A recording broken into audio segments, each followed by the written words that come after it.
E the, dua të pyes se si ndoshta po e presin qytetarët në Kosovë gjykimin për ish-krerët e UÇK-së në Hag. Si e kanë pritur ndoshta edhe kërkesën e prokurorisë për 45 vite burg për secilin nga ish-krerët? Ka qenë dhe vazhdon të jetë në qendër të vëmendjes të gjithë qytetarëve ky proces për tashmë 5 vite që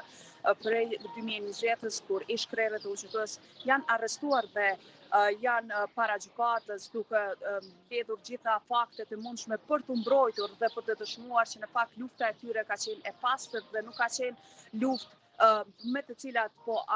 akuzohen ata 4 ish liderët e UÇK-s. Qytetarët sigurisht janë të indignuar nga kërkesa e kryet prokurores Veç, e cila ka kërkuar 45 vite burgim për secilin nga ta, e që në total do të vijë 180 vite. Në fakt, qytetarët shpresojnë shumë që ish-krerët të rikthehen në Kosovë dhe të kemi mundësi pastaj për të festuar më shumë, por edhe për të vepruar në kuadër të shtendërtimit të Kosovës, për të vazhduar rrugën e tyre për të krijuar një shtet më të fortë se sa ky që është aktualisht. Po e them edhe një herë, po e ripotencojmë, sot qytetarët do të marshojnë në sheshet e Prishtinës pikërisht për të thirrur në emër të lirimit të këtyre liderëve kosovarë. Në orën 14:00 dhe ashtu sikurse